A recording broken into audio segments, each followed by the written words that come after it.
Dudley සින්නායක මහත්මයා කාලවලදී මේ ගෙනුම් හොයන මේ කාරක සභාවල සභාපති හැටියට බර්නාඩ් සොයිස මහත්මයා හිටියා. විරුද්ධ පක්ෂ මන්ත්‍රීවරයෙක්.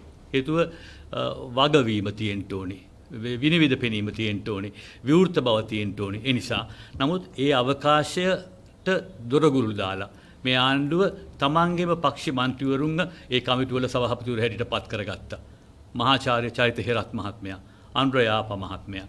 දැන් මේ දූෂණ හෙළි කරනකොට මේ සංයුතිය වෙනස් කරන්නයි මේකේ ප්‍රධාන බලාපොරොත්තුව. මේක සංගවගෙන සංගවිච්ච අරමුණ ඒකී කියලා කියනකොට ආණ්ඩුව මුනිවත රැක්ක මිසක් ඒ චෝදනාවලට පිළිතුරු දුන්නේ නැහැ. අඩු ගානේ පාර්ලිමේන්තුවේ ඇමතීමදිවත් මේ වාර අවසන් කළේ ඇයි? මම මෙහිම අවස්ථාවක් උදා කරගත්තේ ඇයි කියන එක ගැන කරුණු පැහැදිලි කරන්න එතුමට සදාචාරාත්මක යුතුයකමක් තිබුණා. ඒ යුතුයකම ඉටු කළේ නැහැ.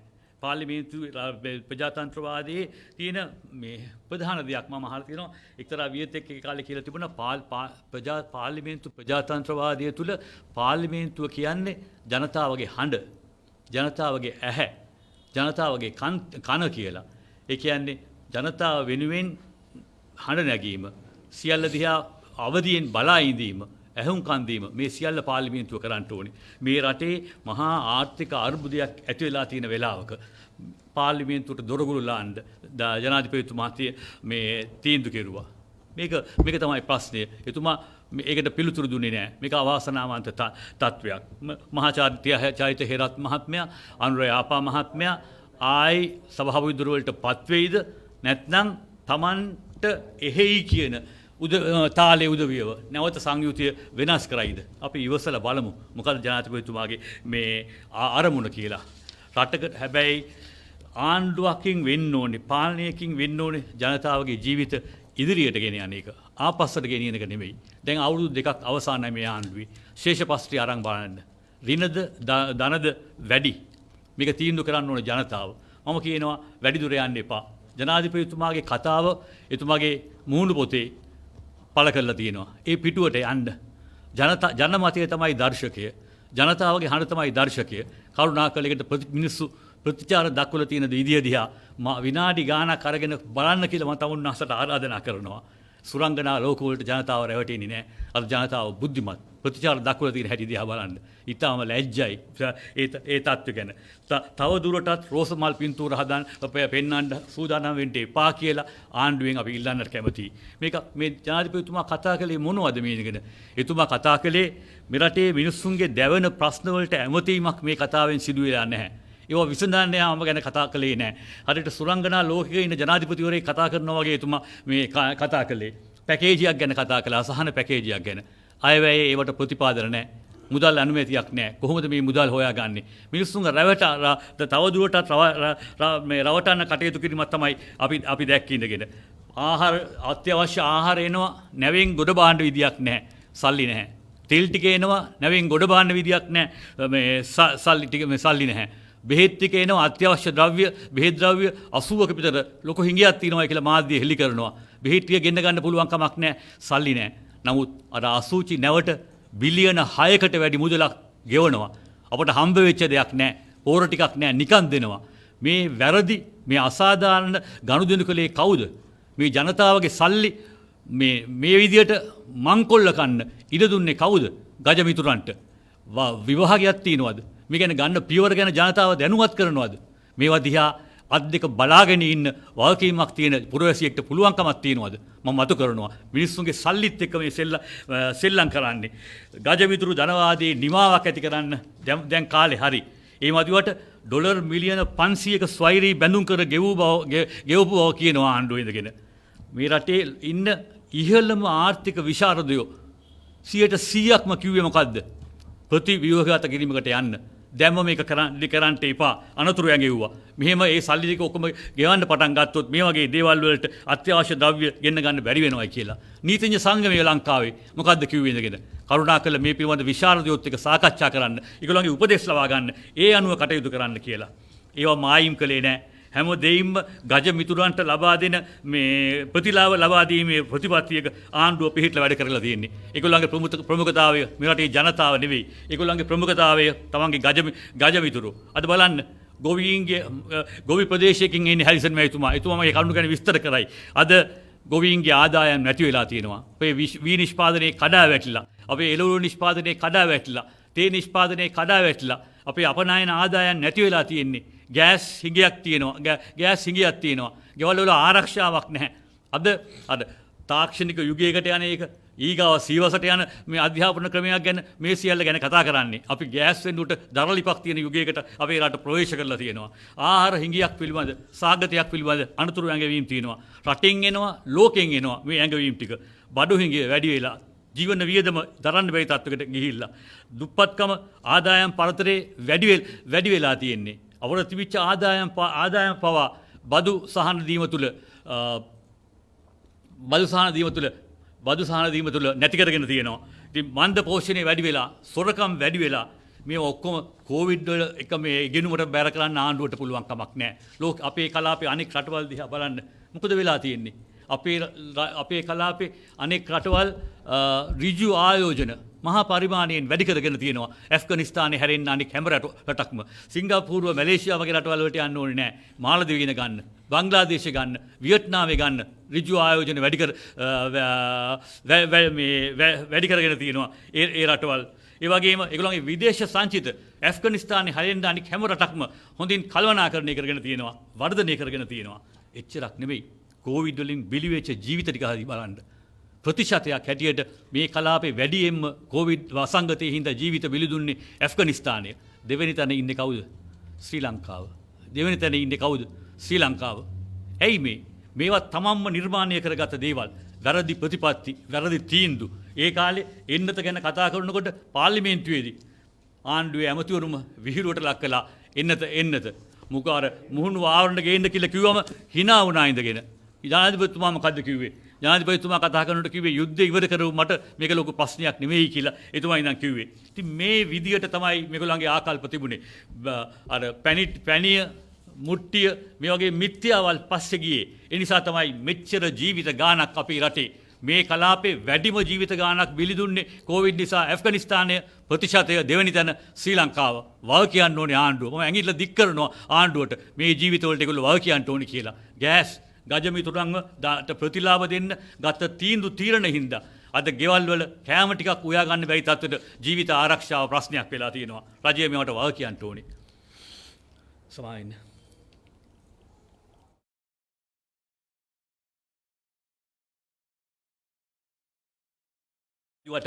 ආණ්ඩුව මේ ජනාධිපතිතුමාගේ කතාවේදී මානව අයිතිවාසිකම් ආරක්ෂා කරන රටක් ගැන කතා කරනවා.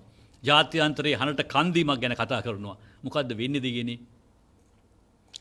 ජනාධිපතිතුමාව විවේචනය කළොත් මේ ජනාධිපතිතුමාගේ ප්‍රතිපත්ති විවේචනය කළොත් පොලිස් ප්‍රකාශකවරයා මාධ්‍ය වලින් ඇවිල්ලා මොකද්ද කිව්වේ? අත්අඩංගුවට පොලිසිය විමර්ශන ආරම්භ කිරීම ඒ ගැන සාධාරණීකරණය කළා. දඬුවම් දීම නීත්‍යානුකූලයි කියන විදිහේ ප්‍රකාශයක් එන්න කළා ඉඳගෙන. ඒ වගේම සමාජාල ක්‍රියාකාරකයෝ විතරක් නෙමෙයි දේශපාලන ක්‍රියාකාරකයන් ගන්න. මට මතක් වෙනවා අර චමිර කොස්වත්ත පෙරටුගාමි ඒ වගේ උදවිය අත්අඩංගුවට අරන් කොවිඩ් වැළඳෙන්න පුළුවන් තත්ත්වයකට ගෙනිච්චා. වෘත්තීය සමිති නායකයින්ව ගෙනිච්චා. ශිෂ්‍ය නායකයින් ගෙනිච්චා. වසන්ත මුදලි කියලා වගේ. අසාද් සාලි, හිජාස් හිස්බුල්ලා වගේ උදවිය අසාද් සාලි චෝදනා නිදහස් කළා උසාවියෙන්. කොච්චර කාලයක් දඬුවම් වින්දද? ආණ්ඩුවට ජනාධිපතිවරයා විවේචනය කිරීම හින්දා, ආණ්ඩුව විවේචනය කිරීම හින්දා. හිජාස් හිස්බුල්ලා සම්බන්ධයෙන් ජාත්‍යන්තර සංවිධාන, මානව හිමිකම් කොමිසම්, ලෝකේ ප්‍රජාතන්ත්‍රවාදී රටවල් වල පාර්ලිමේන්තු ප්‍රශ්න කරනවා, ඇඟිල්ල දික් කරනවා. ජාත්‍යන්තර ඒවා කිසි දෙයකට ආණ්ඩුව හැවුම්කම් දෙන්නේ නැහැ. අද ඊයේ පෙරේදා හඳුනෙත්තිය හිටපු පාර්ලිමේන්තු මන්ත්‍රීතුමා ජනතා විමුක්ති පෙරමුණේ රැස්වීම් වලට තර්ජනය කරන්න බුද්ධි සේවා නිලධාරීන් පාවිච්චි කිරීම ගැන ඉලිපිටම සමාජ ජාලාවල ප්‍රකාශ කරලා තිබුණා. දැන් එක කාලයක් තිබුණා මේ කඳවුරේ උදවිය තමයි පොට්ටුවක් දාලා පාරේ බහින්න බෑ 50 ගණන් වල 60 ගණන් වල කුරුසියක් දාගෙන ආණ්ඩුවේ රස්සාවකට යන්න පුළුවන් කමක් නැහැ. පහුගිය කාලේදී හිජාබියක් දාගෙන රස්සාවට යන්න පුළුවන් කමක් නැහැ. දැන් අර ඖෂධ හේරත් කියනවා කතෝලික ජනතාව අතරේ ත්‍රස්තවාදයේ මතුවෙන්න යනවා කියන බයක් ඇති කරන්න යනවා කියලා. ඒ උදවියව මේ ඒ අනුව ඉලක්ක කරනවායි කියලා. කාදිනල්තුමාගේ ප්‍රකාශයන් දිහා බලන්න. විශ්වාසය නැති වෙලා තියෙනවා සාධාරණය ගැන. ඒක නිසායි ජනාධිපතිතුමා මේ සුරංගනා කතා කරලා රෝසමල් පින්තූරමවල තේරුමක් නැහැ. ජනතාව දන්නවා. මම මීට වඩා මේ දිගට කරුණු කියන්න බලාපොරොත්තු වෙන්නේ නැහැ. හැමදාම ජනතාව රවට්ටන්න පුළුවන් කමක් නැහැ. යථාර්ථයට මුහුණ දිය යුතුව තියෙනවා. ජනතාවට සංවේදී විය යුතුව තියෙනවා. මේගොල්ලන්ගේ අරමුණ ජනතාව නෙවෙයි, ප්‍රමුඛතාවය නෙවෙයි. තමන්ගේ ගජමිතුරු කොවිඩ් වසංගතයේ පවා ඒව තුලින් මේ ලංකාවට එන කොවිඩ් වැළඳිච්ච මේ ලංකාවට එන සංචාරකීන්ව දාපු හෝටල් වලට පවා එතන තිබුණ ගජමිතුරු ධනවාදය ගෙනාපු බෙහෙත් ද්‍රව්‍ය ආදිය ගේන කොටත් ඇඟිල්ල දික් වුණා. ඉතින් මේවා තුලදී මේ වගේ අපේ රට ආර්ථික අතින් දරුණු අර්බුදකාරී අවස්ථාවකට මුහුණ දීලා තියෙන වෙලාවකදී ප්‍රජාතන්ත්‍රවාදයේ අභියෝගයට ලක් වෙලා තියෙන වෙලාවකදී පාර්ලිමේන්තුවට දොරගුළු දානවා නම් ආණ්ඩුවේ අරමුණ මොකද්ද? කොයි වගේ පාරකද යන්න හදන්නේ? මේ රටේ ප්‍රජාතන්ත්‍රවාදී පැවැත්මේ අනාගතය මොකද්ද? අපේ ජනතාව අවදියෙන් සිටිය යුතුයි. බුද්ධිමත්ව සිටිය යුතුයි. කල්පනාවෙන් සිටිය යුතුයි. අපේ වගකීම් හරියාකාරව ඉටු කරන්නට. ඒකට කාලය අපි මෙතෙන්දී තවත් ප්‍රමාද වුණොත් අපි අපේ දරුවන්ට බාර දෙන්න යන්නේ අඳුරු අනාගතයක්. මට මේ ටික තමයි අද කියන්න තියෙන්නේ. බොහොම ස්තුතියි.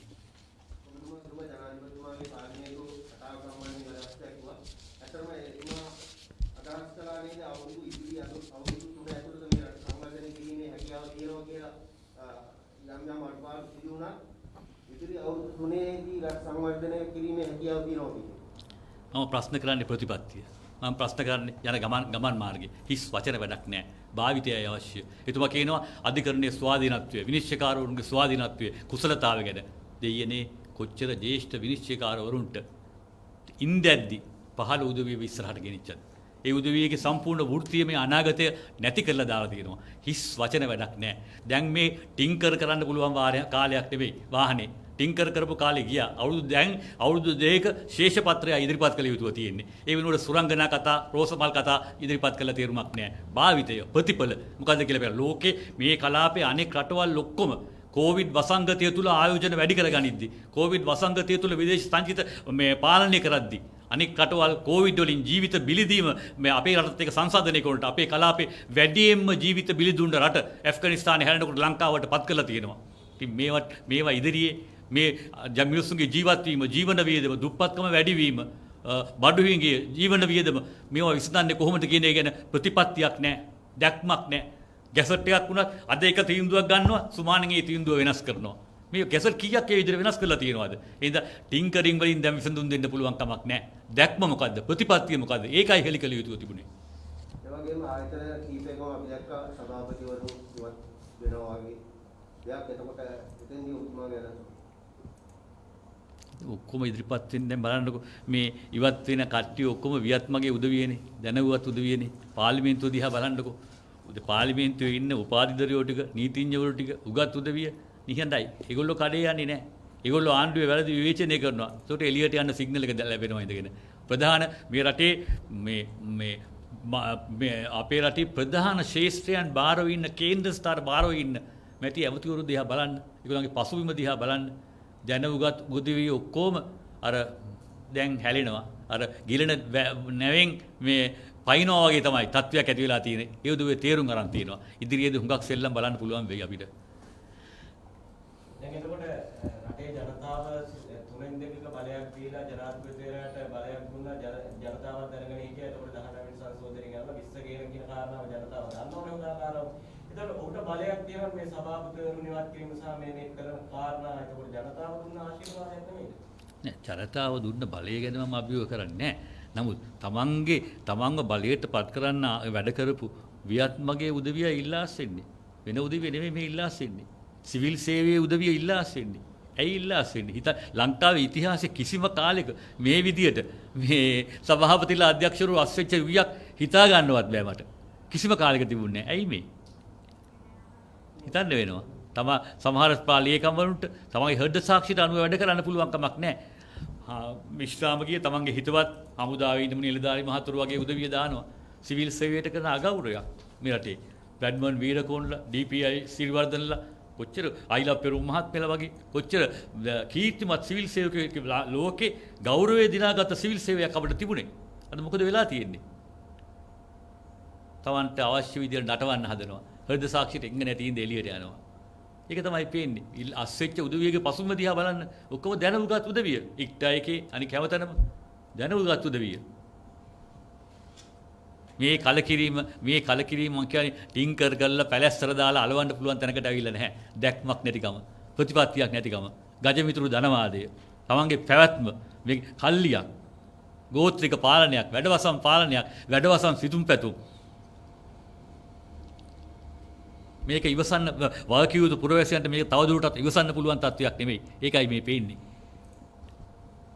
දැන් එතකොට අපි දැක්ක පසුගිය කාලේ අරුබුද රාශියක් දීපසින්ෙන්දී ප්‍රශ්න ගෑස් ප්‍රශ්න එතකොට මේ රටේ තියෙන ණය ගෙවීමේ ප්‍රශ්න දැන් එතකොට අපි දැක්ක පසුගිය දිනවල ස්වරිත බැලුම්තරයක් ගෙවනවා ඔබතුමාලා කියනවා මේක එපා මේක කල් දාගන්න කියලා ඒක කියුවා.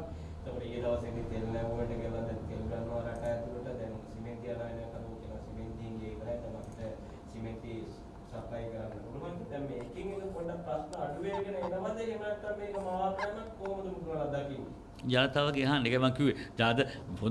හොඳම දර්ශකයේ ජනතාව. ජනමතය. ජනතාව එතුමාගේ Facebook එකට පිටුවට යන්න. විනාඩි කිහිපයක් ගත කරන්නේ Facebook එකට ජනතාව දීලා තියෙන ප්‍රතිචාර දිහා බලන්න. මිනිස්සු මෝඩය නෙමෙයි. මිනිස්සු උගත්. මිනිස්සු තේරුම් ගන්න තියෙනවා. මෙච්චර ලොකු ජන ප්‍රසාදයේ මොන තරම් බලාපොරොත්තු ගොන්නක් තියාගෙන බලයට පත් කළේ. අද පාරට බහින්න බෑ. ඒ තමන්ට වැඩ සුදන්තලා සමාජාල ක්‍රියාකාරකයෝ කවුද මේගොල්ලෝ? මේ ආණ්ඩුව බලයට පත් වෙන්න පූර්ණ කාලීනව වැඩ කරපු කැපවෙච්ච උදවිය. අද මොකද වෙලා තියෙන්නේ? කිස් වචන. භාවිතේ නෑ මොකුත්. දැක්මක් නෑ. ඉබාගාත යන ආණ්ඩුවක් මේක. හතර පැස් පැත්තකට අදින ආණ්ඩුවක් ඉඳගෙන. මැති ඇමතිවරු කැබිනට් ඇමතිවරු උසාවිය යනවා. ආණ්ඩුව කැබිනට් තීන්දුව Taman දන්නේ නැහැ අපිව රවට්ටුවයි කියලා. මෙහෙම කාලයක් ලංකාවේ ඉතිහාසෙ තිබු පාර්ලිමේන්තු ඉතිහාසෙ තිබුණේ නැහැ. රටේ ප්‍රශ්න පුරද්දීදී රනිල් වික්‍රමසිංහ කියනවා මන්ත්‍රීවරුන්ගේ ඇසීම සම්බන්ධයෙන් නීති මාලාවක් හදන්න ඕන මේ පාර්ලිමේන්තුවේ. ඔබතුමාගේ අදහස? මම කතා කරන ජනතාවගේ දෙවන ප්‍රශ්න ගැන ප්‍රමුඛතාවල් ගැන. මේක තමයි අපේ ප්‍රශ්න. මේක තමයි අවස්ථාව. මේ හුඟක් දේවල් තියෙනවා සුසු දේවල්. නමුත් අද තියෙන වැදගත්ම දේ ආණ්ඩුව මේ රටේ ජනතාවගේ ප්‍රශ්න අමතනවද? ඒවට සංවේදී වෙලා තියෙනවද? මේක තමයි ප්‍රශ්නේ. මගේ සාකච්ඡාවේ අරමුණ අද ඒකයි. දැන් අපි දැක්කා ජනාධිපතිවරයාගෙන් කියවුණා පක්ෂ දේශපාලනයේ මේ දේශපාලන පොඩක් පැත්තකින් තියලා පක්ෂ විපක්ෂ අපි ඔක්කොම එකතු වෙලා රටේ ජනතාවට මේ ඉදිරි වසර තුන වැඩ කරමු කියන පොඩි ආරාධනාවක් අපි දැක්ක කරනවා. ඒ සම්බන්ධව ඔබතුමාලා විපක්ෂයේ හැටියට කොහොමද ඒ ආරාධනාව දකින්නේ? ඒ කියපු වචන ටික හොඳට කියවලා බලන්න. ඔයා හරියට තේරුම් ගත්තද මම දන්නේ නැහැ. එයා කිව්වේ අපි එකතු වෙලා එකට ගමන් කරමු වැඩ කරමු කියලා නෙමෙයි. අපි ඒ ගමනට එකතු වෙන්න කියලා කිව්වේ. කොහොමද මේ වගේ ගමනකට අපි එකතු වෙන්නේ? අපිත් පෞකාරය වෙනවානේ. අපි ජනතාවට උත්තර දෙන්න වෙනවානේ. මේක ගජමිතුරු ජනවාදය. මේක වැඩවසම් ප්‍රතිපත්ති. මේක ගෝත්‍රික මේ පෞල්වාදී පාලනයක්. අභ්‍යන්තර ප්‍රජා නායකයෝ තව පරම්පරා කීපයකටම ඉන්නවා. තීන්දුව ගන්න ජනතාව නෙමෙයි. මේක මොකද්ද? මේක අන්ත දක්ෂිණාංශයේ ගමනක් යන්නේ. ගජමිතුරන් පොහොසත් කරන ගමනක් යන්නේ. මේකට අපට දායක වෙන්න පුළුවන්ද? මහා පාපයකටනේ අපි අත ගහන්නේ එහෙමනම්. ඔක්කොම එකතු වෙලා අදහස් අරගෙන ඒවට ඇහුම්කන් දීලා හරි විසඳුම්කට නිවැරදි පාට එන්න ලෑස්ති අපි එකතු වෙමු. අපි ඇහුම්කන් දෙන්න ලෑස්ති කියලා කිව්වනම් අපිට සලකලා බලන්න තිබුණා. ඒ වචන ටික කියවලා බලන්නකෝ. එයා කියලා තියෙන්නේ අපේ මගට එකතු වෙන්න. මේ මගට මේ ටින්කර් ගගා යන ගමනට අපිට එකතු වෙන්න පුළුවන්ද මේක? ඔබතුමාලා දැන් තව ඉදිරි අවුරුදු 3 ඉවසන් නැතුව බලය ගැනීමේ උවමන හදිසි උවමනාවක් තියෙනවද? නැත්නම් ඇත්තටම මේ කතා කරන්න දෙයක් පාස්සා අපට බලය ගැනීම උවමනාවක් නෙමෙයි. මේ ගමනේ කෙලවරක් අපි දකින්න ඕනේ. ජනතාවට තවදුරටත් ඉවසන්න පුළුවන් කමක් නැහැ. මිනිසුන්ගේ පැත්ත ගැන හිතන්න. මිනිස්සු කොහොමද ජීවත් වෙන්නේ? අද බලන්න බිලියන කීයක් මේ සල්ලි අච්චු ගහනවද? හිට පාන් රාත්‍රලක් අරන් ගන්න රුපියල් කීයක් අපිට ගෙවන්න වෙයිද? මහා බැංකුවේ අධිපති කබ්‍රාල් මහත්තයා පිළිඅරන් තිබුණා දෙරණ සාකච්ඡාවේදී ඒක. මට මතක නැහැ ගාන කීයද මේ ලක්ෂ ගණනක් මුදල් අච්චු ගහනවා ඉඳගෙන. රුපියලේ වටිනාකමක් නැහැ. මිනිස්සුගේ ආදායම් බැරි වෙලා තියෙනවද? කොහොමද මේකට උත්තර දෙන්නේ? කොහොමද මිනිස්සු ජීවත් වෙන්නේ? සියදි විනාශ හුඟක් ඒවා මාධ්‍යවල එළියට එන්නේ නැහැ. මිනිස්සුන්ට දරා ගන්න බැරි තත්ත්වයක් අද රටේ තියෙන්නේ. මේ යථාර්ථය තේරුම් ගත යුතුව තියෙනවා. මට මතක මම ඒක හැම වෙලාවෙම මතක් කරන්නේ ජනතාවට සංවේදී වෙන්න. දැන් ප්‍රේමදාස ජනාධිපතිතුමා ගන්නවා මීට කලිනුත් කියලා තියෙනවා ඉඳගෙන. එතුමා බලයට පත් වෙනකොට ලෝකයේ ආර්ථික අර්බුදයක් තිබුණා. දෙපැත්ත ඇවිලිච්ච විලක්කුවක් මම බාර ගන්න කියලා කිව්වේ. ඒ වෙලාවේ ඇවිල්ලා එතුමා ජනසවිය දුන්නා, දිවාහාරි දුන්නා, ඇඳුම් දුන්නා, පොට්ටික දෙන එක දිගටම කරගෙන ගියා, ගම්මුදාව හැදුවා, නිවාස වැඩපිළිවෙලක හැදුවා. එච්චරක් නෙමෙයි. ආයෝජන, විදේශ ඍජු ආයෝජන ලබාගෙන ඇඟලුම් කර්මාන්ත ශාලා 200ක් දුෂ්කර පළාත් වලට ගෙනිච්චා. ගෙවල් වල ආය වැඩ කරපු අම්මා අපේ දරුවෝ අභිමානයක් ඇතුව රස්සාවක් කරන්න පුළුවන් තත්ත්වයට ගෙන ආවෙන්දගෙන. නැති බැරි මිනිස්සු ඇති හැකි කිරීමයි එතුමාගේ අරමුණ උනේ. අද මොකද්ද වෙලා තියෙන්නේ? දුප්පත්කම වැඩි, මන්ද පෝෂණය වැඩි, ආදායම් විෂමතාවය වැඩි. බදු සහන දෙන්නේ කාටද? ධනවතුන්ට දෙනවා ඉඳගෙන. ඍජු බදු වෙනුවට අනියම් බදු දාලා දුප්පත් මිනිසුන්ට බරපතවනවා. මිනිස්සු ගැන හැඟීමක් නැහැ, සංවේදීකමක් නැහැ. සුරංගනා ලෝකෙක ඉන්නේ. මන්ත්‍රීවරු මොනවද කියන්නේ? කොළඹ දිස්ත්‍රික්කේ මන්ත්‍රීවරයෙක් ඉඳන් කියලා තිබුණා තුන් වේල නෙමෙයි දෙවේල කන්න ලෑස්ති වෙන්න. මේගොල්ලෝ සඳලු තල් වලින් බහින්න ඕනේ පල්ලෙහාට. කාලේ ඇවිල්ලා මේක. කොහෙද කොයි ලෝකෙද මේ උදවි ඉන්නේ? අවුරුදු 70ක සංවර්ධනයේ ඉස්සරහට ඇවිල්ලා බලනකොට දෙපැත්තම එකතු වෙලා භාණ්ඩාගාරය හිස් වෙලා තියෙනවා. ඩොලර් නැතුව රට හිර වෙලා තියෙනවා. මුනුත් එකයි කියන තැනට සමාජයේ පත් වෙලා තියෙනවා. ඔබතුමාලා ඊට වැඩි වෙනස්ද? ඔක ලස්සන සටන් පාටයක්. අවුරුදු 70 නෙමෙයි මේ ණය අර්බුදයට වග කියන්න ඕනේ මහින්ද රාජපක්ෂ මහත්මයා. ඊතුමා ගත්ත වාණිජ ණය ඒවයින් ඉදි කරපු ආදායමක් නැති පළදායිත්වයක් නැති ණය ගවන්න බැරි සුදු වලි වගේ ව්‍යාපෘති. එහෙනම් ඔය කියන උදවිය ගන්නකො. ඒ උදවියත් මේ උනුත් එකයි කියන ලස්සන සටන් පාටෙන් මිනිස්සුන්ව රවට්ටන්න වල්මත් කරන්න හදන උදවිය 2005 දී මහින්ද රාජපක්ෂව ගෙනාපු උදවිය. චන්ද්‍රිකා මෙතිණිය දිනවන්න වැඩ කරපු උදවිය. ඊට පස්සේ ආයි කාටද මේ සරත් වංශික මහත්මයාට වැඩ කරපු උදවිය. ඒගොල්ලෝ පාලනේ හවුල්කාරයෝ වෙලා හිටපු උදවිය. ලස්සන වචන මේවා. සජ්ජපිට කියන්න පුළුවන්. සමගි ජන බලවේගයට කියන්න පුළුවන්. අපි අලුත් දේශපාලන ව්‍යාපාරයක්. අපි පක්ෂයක් අපේ පක්ෂයේ උරුම ගමනින් පිටපැනලා අන්ත දක්ෂිණාංශිත පක්ෂ ගෙනියනකොට ඒකට විරුද්ධව ප්‍රතිපත්ති මේ අරගලයක් කරලා අපි මේ ව්‍යාපාරය ගොඩනැගුවේ. අපේ පක්ෂයේ මේ අවුරුදු පතා නායකයෝ තෝරන ක්‍රම නැති කරලා අවුරුදු පතා තරුණ පෙරමුණේ ලේකම්ල ඡන්දෙන් තෝරන ක්‍රම නැති කරලා අභ්‍යන්තර ප්‍රජාතන්ත්‍රවාදී නැති කරපු පක්ෂයක් එක්ක අරගලයක් කරලා අඩු ගානේ කෘත්‍යාධිකාරී මණ්ඩලයේ ඉන්න වැඩි දෙනා අස්සම් කරලා ලියුමක් දුන්නොත් රැස්වීමක් ඇඳවන්නේ නැහැ. එහෙම අරගලයක් කරලා සැබෑ අභ්‍යන්තර ප්‍රජාතන්ත්‍රවාදය සහ ජනතාවට සංවේදී ප්‍රගතිශීලී කඳවුරක් බවට මේ ව්‍යාපාරය පත් කරලා අපි අලුත් ව්‍යාපාරයක් පටන් ගන්න තියෙන්නේ. ඒ හින්දා අපිව මයින් එපා පහුගිය කාලවලදී අපේ පක්ෂයේ ගිය වැරදි පාරත් එක්ක. දූෂිත පාරවල් අපේ කඳවුර ගිය වැරදි පාරවල් එක්ක වෙනසක්. හැබැයි මේ රටේ අමතක කරන්න එපා. 56 එදා හිටපු මේ කඳවුරේ උදවිය ආණ්ඩුව බාර දෙනකොට අපි ලෝකේ කිසිම රටකට ණය වෙලා තිබුණේ නැහැ. ණය වීම පටන් ගත්තේ 56න් පස්සේ. අමතක කරන්න එපා. ජාතිවාදී ආගම්වාදී කෝලා පටන් ගත්තේ 56න් පස්සේ. අමතක කරන්න එපා. මේ කතෝලික ආක්‍රමණය පිළිබඳ 60 ගණන් වල ප්‍රශ්න ඇති කළේ කවුද? දෙමළ ප්‍රශ්න ඇති කළේ කවුද? මුස්ලිම් ප්‍රශ්න ඇති කළේ කවුද? අද නැවතත් කතෝලික ප්‍රශ්න ඇති කරන්න හදන්නේ කවුද? කල්පනා කරලා බලන්න. ප්‍රතිපත්තියක් නැහැ, දැක්මක් නැහැ. නිලමැස්සෝ වගේ මිනිස්සු අතරේ වාර්ගික ප්‍රශ්න ඇති කළා.